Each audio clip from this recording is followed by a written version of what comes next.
Y si, es más, si querés puede quedar abajo o tapado allí, que no se vea, pero va a tomar bien el audio para poder registrarlo, más allá de que la cámara toma el audio ambiente, pero para poder asegurarnos de que quede bien, que se escuche bien. Porque va a ser ruido. ¿Ahí? Bien, perfecto. ¿Ya lo largaste o está? Sí, está grabando. Sí, porque después también lo puedo cortar. Ajá. Espera que voy a poner mi teléfono. Bueno, ¿vos haces alguna presentación, alguna introducción? No, arrancás directamente presentándote vos, eso lo dejamos a...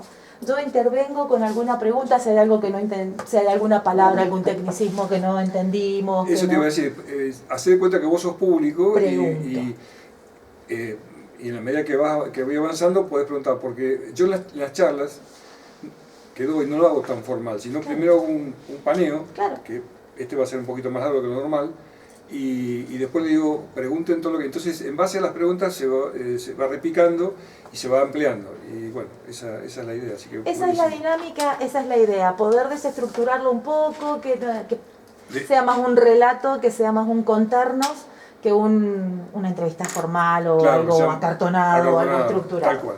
Así que esa es la idea de poder hacer esto. Si hay algo que no entendemos, si hay alguna palabra, algún tecnicismo o algo que me parezca que puedo preguntarte, que podemos ahondar en ese tema, avanzamos ahí.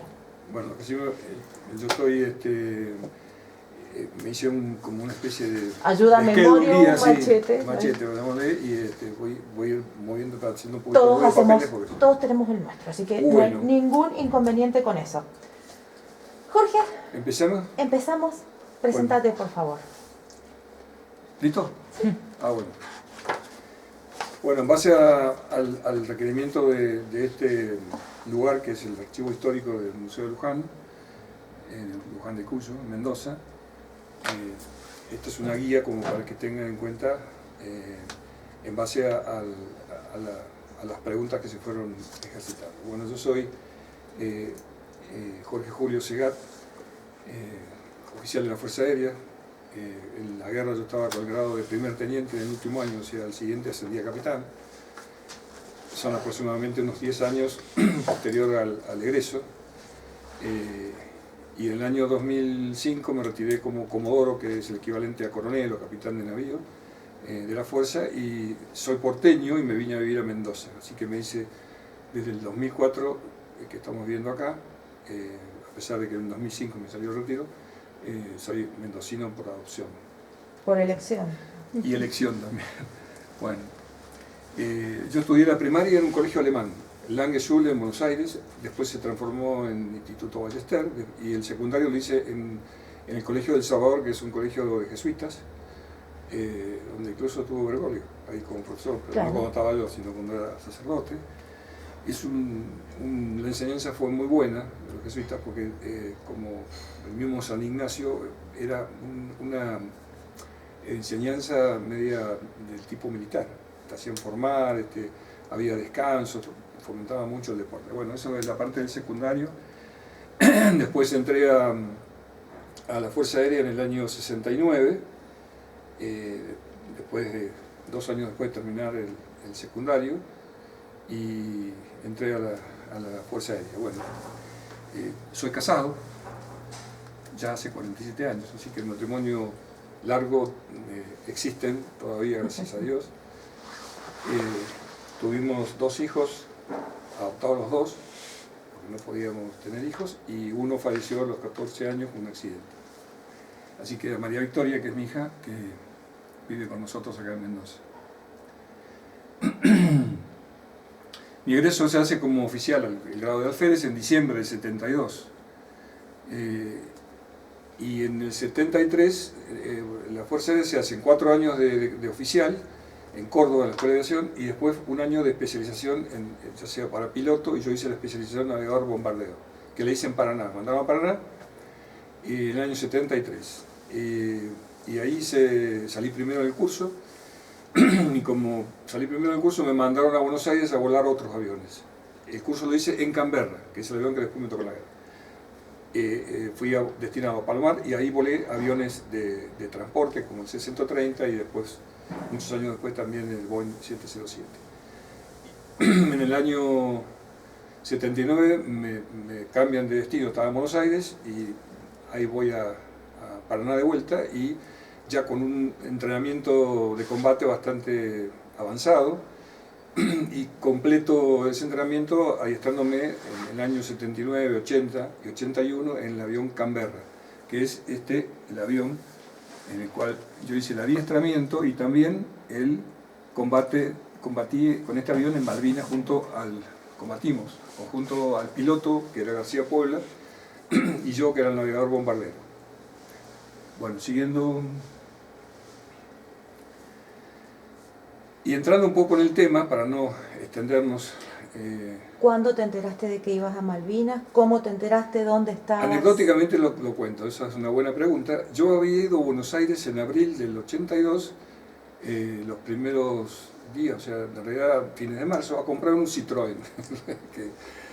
Y estaba en la casa de mis padres, mi señora estaba en Paraná, me entero de ese momento del 2 de abril, la invasión, que se hizo todo con una concepción de hacer una escaramuza, por eso se ordenó que no haya derramamiento de sangre inglesa en los soldados, y después negociar. Ese es el plan original, pero no sabíamos nada nosotros. Lo que sí me dio mucha euforia. ¿Por qué? Porque yo desde chiquito ya había aprendido en las escuelas justamente el tema de Malvinas, que tenía toda no solamente una afirmación histórica, sino también un complemento geológico. La tierra de Malvinas es una continuación de la plataforma continental de la Patagonia, así que tiene todo lo mismo. Es más, en sexto grado me tocó dar una exposición sobre eso a los alumnos y fue una charla muy interesante, así que quedé de chiquito ya mamado con el tema de Malvinas. Para mí el tema de la recuperación, no sabíamos cómo venía, fue un acto que me produjo mucha euforia. De hecho me fui desde Buenos Aires en el Citroën, con el techo abierto, con la bandera argentina, como 600 kilómetros gritando "Viva Argentina", y la patria. Bueno, claro, tenías una cercanía distinta por ahí del común o de la general de la gente, claro, porque la mayoría de los argentinos descubrimos o empezamos a poner en nuestra cabeza Malvinas a partir del 2 de abril del 82, sí, y vos habías tenido una aproximación mucho antes de eso. De chiquito, por eso, y creo que como yo, muchos de los que combatieron, incluso soldados y todo eso, siempre se hablaba del tema de la tierra irredenta, pero el tema es que cuando llegamos ahí, empezamos a darnos cuenta de cómo venía toda la situación, y ya el 6 de abril nos dijeron que nos preparáramos y nos hicieron, en el caso mío, porque salieron distintos aviones, el 4, el 6, otros el 7, ya nos mandaron a una base de despliegue que era Trelew, que era una base aeronaval. Así que el 6 de abril ya estaba instalado, sin saber mucho lo que venía y cómo era la cosa. Como yo estaba en la parte de inteligencia aérea del Escuadrón Canberra, junto con la Oficina de Inteligencia de la Armada, empecé a buscar información del enemigo, porque nosotros habíamos sido siempre preparados, adiestrados, mirando los blancos y todo, con una guerra probable con Chile, que en el 78 estuvimos a punto de tenerla, y también con Brasil, que eran los dos enemigos naturales, por cuestiones limítrofes, que tiene Argentina, es más, que sigue teniendo, pero bueno, a nivel político han decidido que no existen hipótesis de conflicto, que es un error gravísimo eso. Pero más allá de eso, habíamos sido adiestrados, y entonces el adiestramiento que hemos tenido nosotros era un adiestramiento para bombardear pistas, bombardear tropas o bombardear centrales de combustibles, centrales eléctricas, todo sobre tierra. Y el 6 de abril hacemos este despliegue, y ahí, estando yo en la base, empecé a trabajar sobre lo que se llama las capacidades del enemigo. Y ahí nos empezamos a dar cuenta de nos empezamos a dar cuenta de lo que era el enemigo que venía navegando a combatir con nosotros. Ahí empezamos a darnos cuenta de que tenía misilicidad, que es lo que era, que tenían un avión de última generación, que era el Sea Harrier, que tenía despegue vertical, que tenían portaaviones, nos mandaron fotos, y fuimos entonces... ¿Cómo accedían a esa información? Porque hoy hay redes sociales, hoy ahí está internet, uno busca información de otra forma y muy rápido. ¿Cómo accedían ustedes en ese momento a esa información? Esa información venía por Cancillería, a través de nuestros embajadores y agentes que había en Europa, agentes de inteligencia. Y la Armada lo tenía muy armadito eso. y en Fuerza Aérea no estaba en esta base eso, pero sí estaba en lo que se forma en el sur, que es la FAS, o la Fuerza Aérea Sur. Y eso tenía también información de inteligencia. Entonces eso se va cruzando información, yo le pregunto, ellos me preguntan, y se va haciendo un cúmulo de información, y nos dábamos cuenta que era un enemigo bastante pesado, ¿no es cierto? Incluso cuando estábamos en esa etapa de adiestramiento en Trelew, ¿qué hicimos? Empezamos a hacer práctica de tiro, práctica de bombardeo. Incluso dentro del bombardeo se empezaron a autorizar las espoletas que correspondían para bombardear buques. También hicimos ataques simulados a los buques de la Armada, que era la Santísima Trinidad, las 2 fragatas. Entonces, bueno, se hacía toda una experiencia de eso que daba que teníamos que llegar a los buques si queríamos bombardearlos rasante para que el radar no lo detectara. Las bombas que tiramos de ejercicio, no de ejercicio, sino reales, pero sobre el mar, eran bombas que caían en picada, en altura, que esa era la función del avión Camber, un avión bombardero liviano que podía volar hasta 15.000 metros de altura y bombardear de esa altura, o bombardear, en el caso de pistas, bombardear en un tiro rasante, pero con cierta altura. ¿Por qué cierta altura? Porque las bombas necesitan un sistema de altura para armarse, que el mínimo era 90 metros. Cuando hicimos el adiestramiento entre nos dimos cuenta que 90 metros era muy alto y podíamos ser fácilmente abatidos. Pero habíamos hecho el entrenamiento y la bomba caía, volaba, caía de punta, al caer por la gravedad se arma y explota. Esto lo comento ahora porque después en la siguiente charla van a ver que hubo un montón de bombas que no explotaron. ¿Por qué? Porque no se terminaron de armar, porque volábamos demasiado bajo.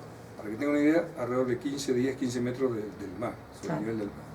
Eso era para que no los detectara. Para que no los detectara y llegar de golpe de forma sorpresiva. Así todo, no solamente lo hacíamos nosotros, sino los otros aviones que había, como el A4, el Skyhawk, y los Dagger, bueno. Entrando en tema, porque hay mucho para analizar, y en base también a la pregunta tuya, Mónica, voy a relatar un poco el evento de cómo fue el bautismo de fuego del cual participamos con Eduardo. Tuvimos la gracia histórica, llamémosle así, porque ni sabíamos nosotros que después era un hito histórico. Bueno, hasta ese momento hacíamos el entrenamiento, como yo les digo, y habíamos determinado que, porque nos llegaba también partes de información de ciertos países de inteligencia, como por ejemplo, los 2 países que más información de inteligencia colaboraron con nosotros fueron España y Israel.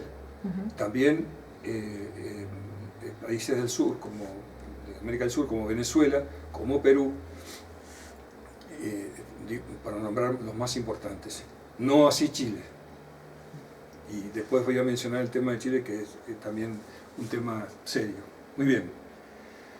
Estábamos entonces entre el 6 de abril y el 1 de mayo, que hacíamos todo este tipo de trabajos de adiestramiento, de combate. Para que tengan una idea, la Fuerza Aérea Sur diagramó, hizo un plan en base al avance que venía la flota y que evidentemente si venía la flota porque iban a desembarcar en Malvinas. Entonces, se hizo algo novedoso, y todas las bases de la costa que había, en las cuales había algunas de Fuerza Aérea y otras de la Armada, se convirtieron en plataformas como si fueran portaaviones, nada más que estaban en la costa, para llegar a Malvinas.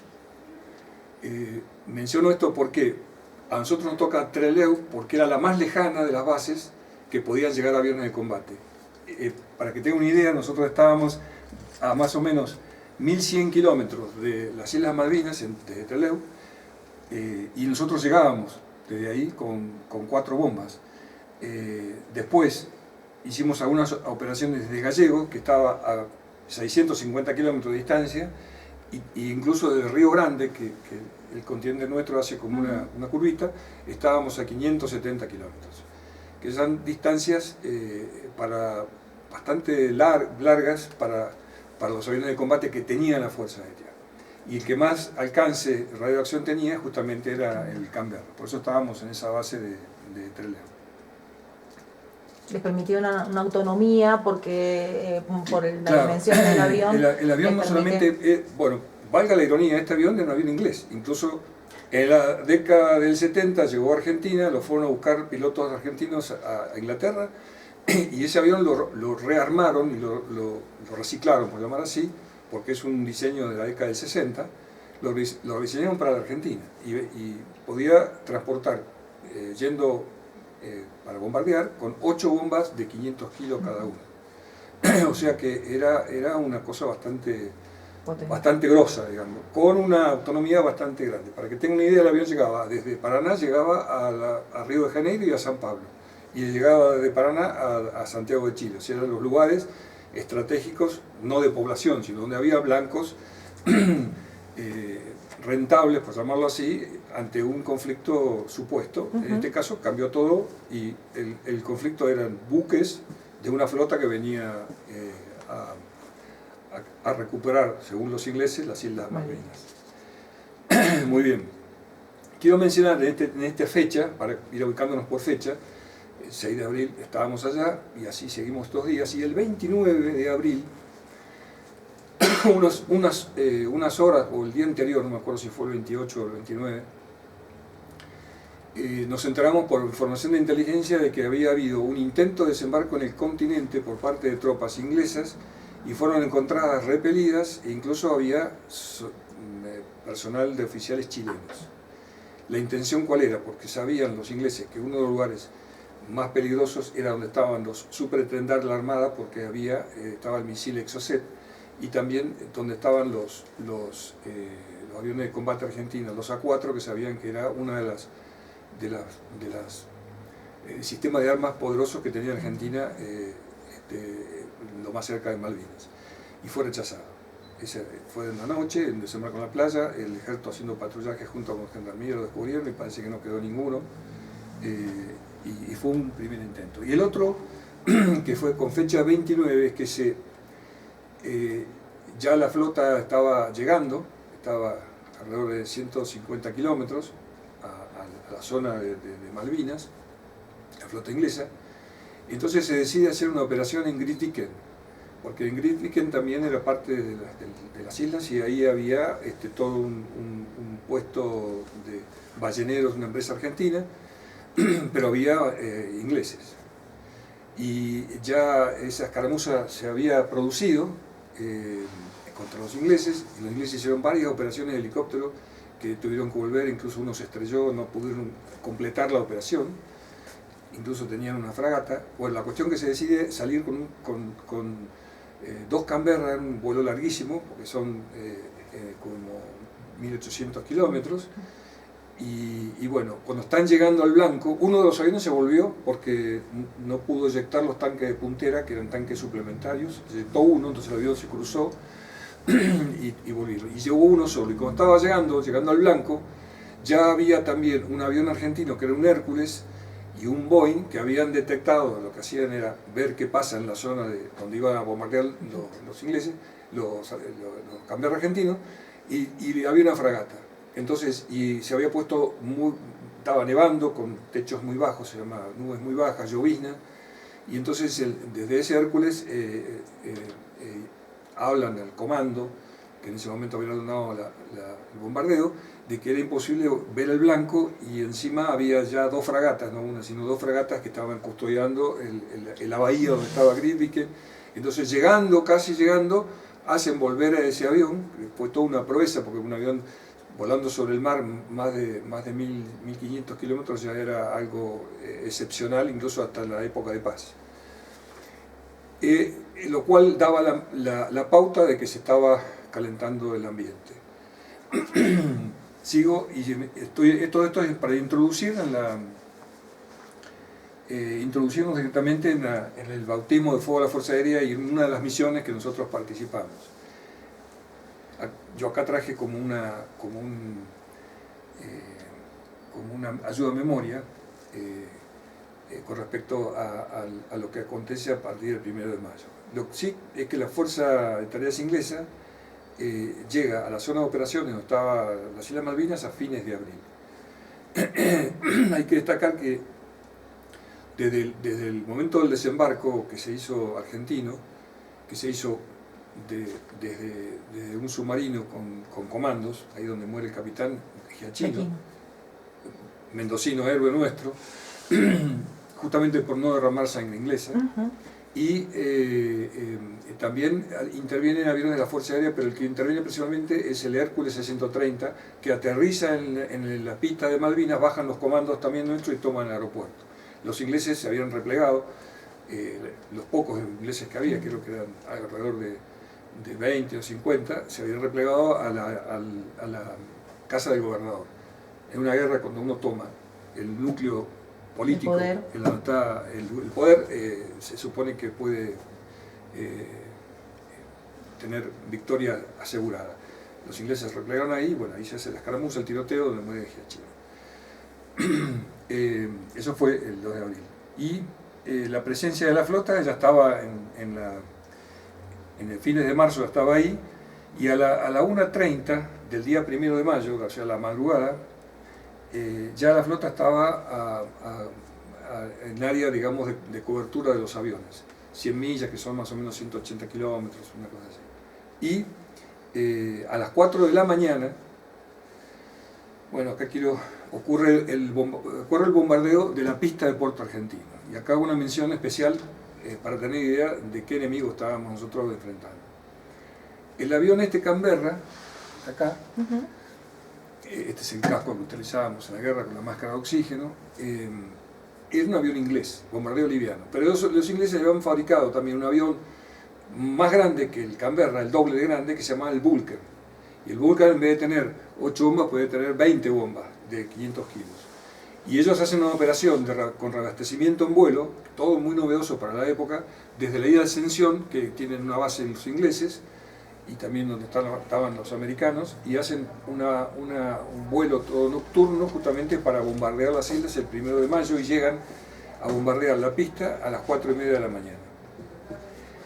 Así estábamos nosotros en descanso entre Leo, y sentimos que nos golpean la puerta con la voz del jefe de escuadrón, que era en ese momento mayor o comandante, Vivas, y sentíamos los gritos que nos decía: arriba, arriba, levantarse, prepárense. Esperen que me resitúo enseguida. Y nos dice a las 4 de la mañana que levántense porque están los aviones Vulcan acaban de bombardear el puerto argentino. Así que ya sabíamos que empezaba el conflicto propiamente dicho. Bueno, enseguida nos vestimos, nos preparamos, desayunamos lo más rápido que pudimos, y a las 08 horas se produce también el bombardeo, no solo de Puerto Argentino, donde estaba la pista, sino en Darwin, donde estaba la base Cóndor. Y ahí cae una bomba arriba de un Pucará, y lo mata al piloto, destruye el avión, y a 9 mecánicos que estaban haciendo el apoyo, pues la bomba era como las nuestras, de 500 kilos, y destruye, y son las primeras muertes que hay de la Fuerza Aérea, el 1 de mayo, e incluso también en Puerto Argentino caen las bombas y también mueren los primeros soldados que estaban haciendo tareas de logísticas en Puerto Argentino. También se descubre a través de la información que había ya 2 fragatas bombardeando con cañoneo naval a esa hora de la mañana, y bueno, empiezan los tiros, eso es lo concreto. Así que a nosotros, después de vestirnos, nos hicieron ir a los aviones, a 6 aviones, las tripulaciones ahí éramos 20 en total, aproximadamente 20, un poquito más, y 6, en realidad hacen preparar 6 aviones, piloto y navegador bombardeo, éramos 12 que en realidad estaban sentados en el avión atados. El avión tiene 2 asiento eyectable, que todo un procedimiento que tarda casi un minuto haciéndolo rápido, que tiene el asiento eyectable con una manija arriba y otra manija abajo para eyectarse en caso de peligro o de ser tocados por un misil. Y llega el mediodía del 1 de mayo, ya empezaban a llegar los primeros partes que habían derribado varios aviones nuestros. De hecho, bueno, el Pucará fue uno. También habían derribado ya 2 M3, y que se producen los primeros enfrentamientos en el aire y se dan cuenta de que la capacidad que tenían los ingleses con el Harrier era muy alta, porque era un avión, el Sea Harrier era un avión que podía estar estacionario. Entonces cuando pasaban los nuestros, giraban el avión y le tiraban el misil. Encima tenían un misil dado por los americanos, que era el Sidewinder IM-9L, que uno tiraba para la derecha y el misil daba la vuelta y buscaba al avión. O sea, toda una tecnología que nosotros ni teníamos. La cuestión que todavía no había llegado el mediodía, ya habían derribado 2 M3, también un Pucará y también un Dagger, el Dagger era una versión del Mirage israelí de bombardeo. Muy bien. Y al mediodía, la gente que estaba ahí sentada de las 8 de la mañana estaba cansada, todo eso, bueno. Entonces nosotros, varios del grupo, dijimos, bueno, vamos a reemplazarlos por las dudas. Nosotros estábamos sentados todavía en el banco de espera.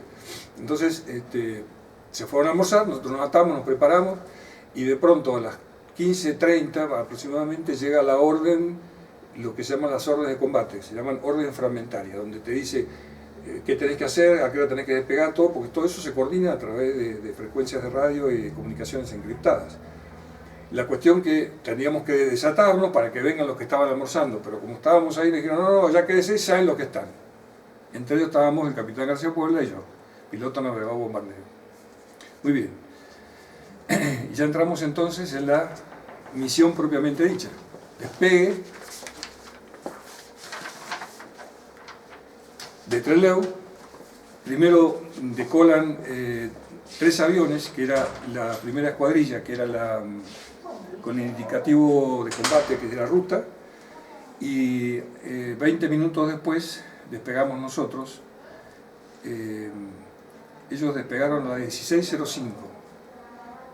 Si bien la orden fragmentaria llegó a eso de las 15, bueno, se analiza, se ve lo que hay que hacer, todo eso lo hace la parte de operaciones, que acá les muestro una foto, cómo era más o menos la base, digamos, el puesto comando que teníamos en Trelew, donde estamos ahí algunos tripulantes. A mí me están ahí haciendo preguntas. Era un reportaje que estaban haciendo para mandar a Buenos Aires, creo que era de la revista Gente, yo no recuerdo bien, hace unos cuantos años, y algunos ya tenían el traje de antiexposición, que lo ven en esos colores, y yo estaba con el buzo de vuelo. Y concreto, la orden fragmentaria hablaba que tenía que ir 3 Canberras y la misión era bombardear buques en la bahía Anunciación, o sea, al norte de Malvinas, de la Gran Malvina, y con 4 bombas de 1000 libras o 500 kilos. Esa escuadrilla sale y a los 20 minutos, 16:20, salimos nosotros como rifle. Esa sección, que éramos nosotros rifle, como estábamos lejos de Malvinas, salimos con un perfil que se llama de navegación en altura, y cuando ya entrábamos a las 200 millas aproximadamente, que es el alcance que podían tener los radares de los buques, hicimos un descenso a ras del agua. Y empezamos a ir a cumplir la misión, que era bombardear buques que estaban intentando hacer un desembarco sobre el norte de las islas, y el mismo también estaban haciendo, o sea, hicieron un trabajo de pinzas. En el este estaban apoyados por el portaaviones Invencible y distintos cruceros y fragatas, y hacia el norte estaba el otro portaaviones Hermes, que también estaba apoyado por otras fragatas inglesas para hacer un trabajo de pinzas sobre Malvinas. Y ya con las misiones que habían salido el 1 de mayo a bombardear a los buques que estaban cerca de Puerto Argentino, ellos no pudieron desembarcar, los ingleses, y a nosotros nos tocaba la parte norte, donde llega la primera escuadrilla, que el jefe de escuadrilla era el capitán Nogueira, y nosotros ya estábamos volando también rasante, llegando al blanco, pero todavía estábamos como 200 y pico de kilómetros, volando rasante. Muy bien. Y ya entrando en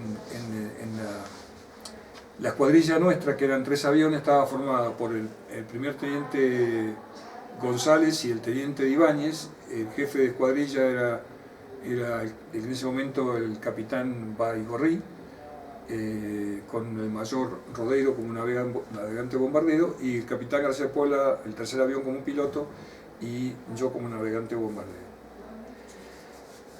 Un detalle que comento es que en el transcurso de ese tiempo que estuvimos adiestrándonos, sabiendo las capacidades del enemigo, tuvimos la información de cuál era la frecuencia de los radares de tiro que tenían ellos. Entonces se inventa con el ingenio argentino un sistema en el Canberra de contramedidas electrónicas que la Fuerza Aérea no tenía, como tampoco tenía lo que se llama radar warning, que es un radar que está en la cola del avión y que indica cuando un blanco, o sea, un avión es iluminado por un radar de tiro. El Canberra tenía en la parte de la cola abajo, tenía un sistema para lanzar bengalas que eran como un disco donde había unos cartuchos grandes con más o menos de 4 pulgadas, de 10 centímetros, donde se ponía un cartucho y lanzaban las bengalas que eran para iluminar los blancos. Entonces se hizo una adaptación de esos cartuchos y se colocaron ahí bengalas que eran una bujía de gran luminosidad con un paracaídas, y también papelitos metálicos que se lanzaban como si fuera un escopetazo hacia abajo y formaban una nube metálica que engañaba, supuestamente, porque no lo sabíamos, engañaba a los misiles, y uno lo que tenía que hacer era romper la formación hacia izquierda, hacia derecha, largar los chaff de manera que el misil fuera engañado ir a la luminosidad, o sea, a la parte calórica, o al blanco eco que producían los papelitos metálicos. Lo anecdótico es que esos papelitos metálicos se había hecho el estudio y la longitud de onda de la frecuencia de radar se determinó que tenía que ser papelitos de unos varios centímetros que se hicieron con papel metálico a través de una máquina de fideo. La máquina de fideo cortaba los papelitos y se ponían en el cartucho. Así se creó en el 82 por primera vez un sistema de contramedidas electrónicas. Comento esto porque sirve porque nosotros lo utilizamos ese día 1 de mayo y después se utilizaron en varias misiones también que hicimos nosotros, y creemos que eso salvó el que nos pudieron haber derribado. Entrando ya un poquito más en tema, porque ya estamos en el combate, estamos volando entonces yendo hacia el blanco, y volábamos bien bajito, 15 metros del suelo, o sea, 15 metros del mar. Ya eran parte de las estábamos llegando alrededor de las 17 horas. Recordemos que en el sur, a esa hora ya empieza la penumbra porque el sol se pone muy temprano, y no solamente había poca luz, sino que había mucha nubosidad y llovizna, y íbamos entrando y saliendo de entre nubes, y tratando de comunicarnos con la escuadrilla que iba adelante, que se llamaba, donde estaba el capitán Nogueira, que se llamaba la escuadrilla Ruta, y habíamos escuchado en la frecuencia de combate que pegan los gritos: ahí están los blancos, fíjense, no son lanchas de desembarco, es el portaaviones. Otro grito que sentimos también en la frecuencia de combate era no tiren, no tiren, que era un M3 donde estaba ahí el capitán Cuerva, que quiere aterrizar en Malvina y lo derriba lamentablemente la propia tropa porque pasó por arriba de una batería en ese momento de ejército. Son pérdidas que ocurren en la guerra por derribo de propia tropa.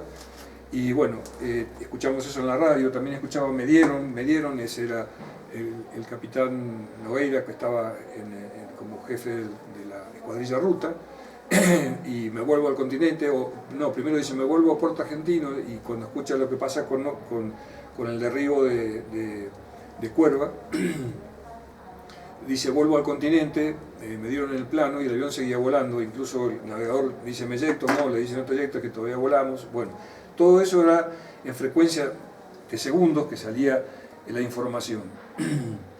Y nosotros veníamos rasantes, y las escuadrillas en vuelo de combate vuela el guía, que en este caso era el capitán Baigorri con su navegador adelante, el número 2, que es el que menos experiencia tiene, que va protegido por el número 3, que éramos nosotros también, de la misma experiencia que el jefe de escuadrilla, que éramos el capitán García Puebla y yo como navegador bombardero, y el 2 venía un poquito alto, porque como evidentemente no tenía tanto adiestramiento de combate el teniente, tenía un poco de miedo de bajar el avión tanto, entonces yo le indico a Eduardo, mirá, decirle que baje. Entonces por interna Eduardo le dice 2, baje. Y así ocurre que bajaba, pero subía un poquito más porque se ve que le tenía miedo a impactar con el agua. Y cuando estamos en ese diálogo, que van pasando los segundos, volando rasante realmente, muy cerca del agua, ya le digo, 15 metros, de pronto Eduardo siente como una inspiración, gira la cabeza a la derecha y ve, pasando el plano nuestro, ve un misil que viene, para que tenga la dimensión visual de donde estábamos, era como si fuera una virome que venía con su estela hacia atrás, y entonces se grita el misil, va al 1, va al 1, no, va al 2, va al 2, va al 2, pa, y le pega en la turbina al 2, se mete en la turbina el misil, destruye el motor, pero no todo el avión, o sea que no vuela todo el avión, y se empieza a prender fuego el plano, y tac, tac, se eyectan los dos, el piloto y navegador, que era el teniente Ibáñez, y el primer teniente González, su navegador bombardero. Cuando vemos todo eso, ocurre eso, Eduardo hace un viraje brusco hacia la izquierda, y Baigorri, que va adelante, hace un viraje brusco hacia la derecha. Y nosotros ahí nos pegamos al agua, incluso él tuvo la destreza de hacer el viraje bien pronunciado, teniendo en cuenta que el plano del Canberra es de varios metros, tratando de no tocar el agua. Y pone la máxima velocidad. Tal es así, y también me dice, tirá chaff. Yo tenía el puesto de navegador, va con los sistemas de comunicaciones, los generadores, va con el sistema de navegación, y también tiene el panel de tiro, o el sistema de selección de bombas, y también el panel que se había instalado recientemente de contramedidas electrónicas, que era con esos cartuchos de bengala calóricos, o los otros de nube metálica. Y eyectamos todos, eran 3 de cada uno, o sea, los 6, y nos seguimos pegando al piso. Incluso Eduardo me dice, si sentís un golpe, eyectate, no me preguntes, porque ya pensábamos que el Harrier había disparado y nos estaba buscando.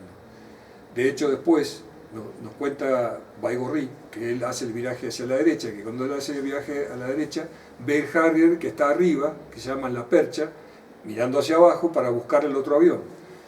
Y eran 2 aviones, los Harrier. Y después nos enteramos por una información que vino de una revista inglesa, que el segundo nos tiró a nosotros un misil, y dio el aviso como que había sido derribado. ¿Y por qué creyó que nos había derribado?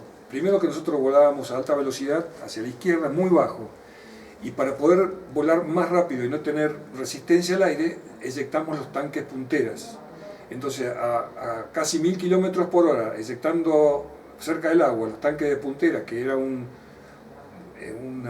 tanque grande como una mesa de comedor, producen un gran revuelo en el agua, como si el avión se hubiera destruido o lo hubieran derribado. El ambiente estaba nuboso, con llovizna, así que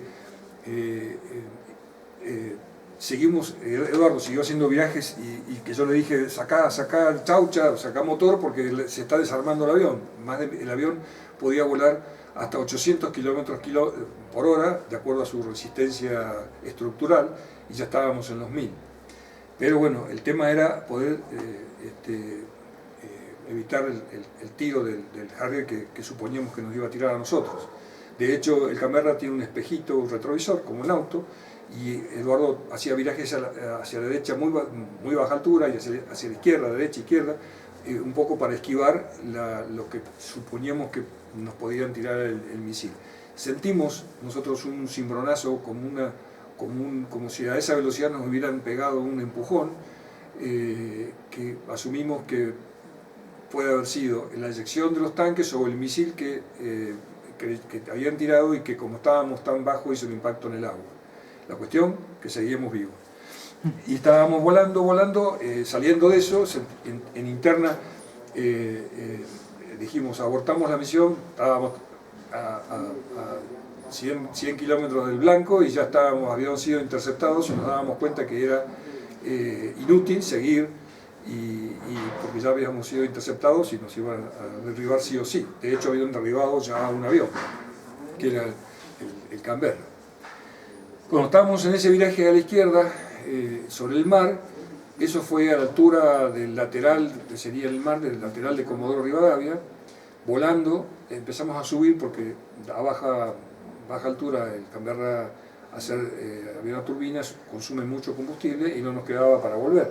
Y de pronto, visualmente nos encontramos en el mar con un montón de barcos y esos barcos que estaban ahí, suponíamos en un primer momento que podía ser una parte de la flota inglesa. Entonces por las dudas empezamos a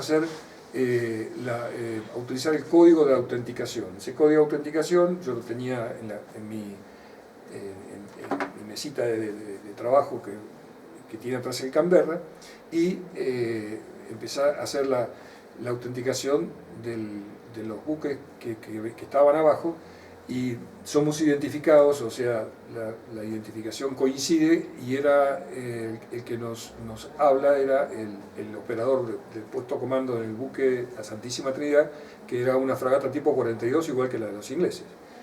Entonces ahí nos quedamos más tranquilos. Todo esto fueron segundos y minutos, y estábamos ya realmente arriba de una flota, pero que era la nuestra. Y le dimos la posición del derribo del Canberra y el estado en que estábamos, que abortábamos la misión. Y esto lo comento anecdóticamente porque la posición de donde derribaron ese Canberra estaba en el medio del mar, estaba a 150 kilómetros al norte de Malvinas y a 300 kilómetros de la costa, en medio del mar. Y ya empezaba a anochecer, entonces la Armada manda a cubrir el rescate de esos pilotos, que de hecho así estaba planificado, con 2 barquitos chicos, un poco más grandes que un remolcador, que eran los avisos. Este era el Sobral y el otro no recuerdo el nombre, estaba más al sur, y le dan la orden al Sobral que vaya a ese punto, que yo lo pasé en latitud y longitud, para rescatar a los tripulantes que habían caído al mar supuestamente en paracaídas. El día siguiente, y esta aclaración, llega al lugar ese a buscar a los pilotos, no los encuentra, y cuando están en el área de donde se había sido el derribo, aparece aviones ingleses, primero un Harrier, después también un helicóptero, que evidentemente era una fragata, que habían determinado que seguro que íbamos a ir a rescatar a esa gente, y empiezan a tirar al aviso Sobral de Armada, le pegan en la cubierta, barren la cubierta, muere el capitán y el segundo, queda en manos, el mando un solo oficial, le produce grandes daños, casi lo hunden, queda escorado, y ese barquito nunca pudo rescatar a los pilotos y vuelve a Puerto Deseado y llega 5 días después escorado y con la muerte de su capitán y el segundo de a bordo y algunos suboficiales que fallecen en ese bombardeo. De hecho, entonces, los dos que habían sido detectados por el derribo de este Canberra figuraban como desaparecidos y figuran como desaparecidos. Y así estábamos volando y llegamos entonces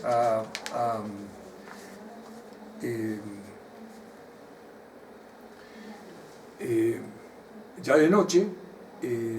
Toda la costa argentina había apagado las luces de las ciudades por los bombardeos de los Vulcan, así que no teníamos ninguna referencia visual. Le pedimos al buque de la Armada, Santísima Trinidad, que nos diera un vector a Trelew con el radar, entonces nos dan una línea que después coincide con la posición en que yo creía que estábamos, y comenzamos el regreso tomando altura, justamente por el consumo de combustible, y aterrizamos de noche en la base de Trelew, que bueno, cuando estábamos llegando encienden las luces de la pista, y cuando llegamos ahí estaban esperándonos todas las tripulaciones, que ya habían, algunas que habían vuelto, fin del día 1 de mayo, y bueno, al bajar del avión estábamos, y nosotros también, muy emocionados. Algunos nos pusimos a llorar porque habían derribado a un avión nuestro, 2 compañeros, y también ya habían fallecido en el combate de todo el día varios compañeros que teníamos, que nosotros, porque éramos pocos, nos conocíamos mucho, incluso